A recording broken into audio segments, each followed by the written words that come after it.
Kalau kita bicara tentang tantangan sehari-hari, kalau dalam keadaan normal ini kan yang namanya bisnis itu ya kita nyari duit, nyari uang cash masuk. Yang kedua adalah mengendalikan cash keluar. Nah, dalam konteks ini cash keluar itu cost. Dalam hal ini yang paling dekat pertama kita pikirin adalah bagaimana kita melakukan pengendalian cost, pengendalian duit keluar seketat mungkin. Artinya apa? Duit keluar ini kan walaupun ada atau tidak ada duit, tetapi cost ini kan jalan. Teman-teman mesti harus bisa memikirkan, ini kita nggak hidup dalam keadaan normal kan. Cost reduction contohnya apa gitu, contohnya karyawan. Ya kita saatnya sekarang berbicara, kita keadaannya begini. Kita nggak bisa cuma nunggu gitu ya.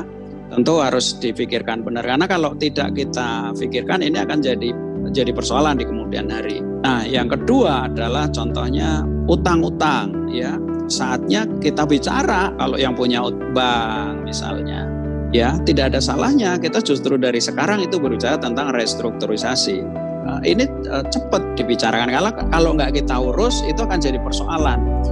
Terus kemudian hubungan kita dengan supplier bagi yang masih bisa jalan, kadang-kadang bisa nggak saya tempo misalnya saya memprogres 20% aja dan sebagainya. Sementara supplier itu kan juga butuh cash. Kalau inventorinya mandek dia juga bingung gitu. Tidak ada salahnya juga menciptakan transaksi-transaksi non cash ya. Jadi dalam dunia usaha itu biasa kita itu transaksi barter misalnya ya. Barter itu mungkin hari ini mesti kita galakkan.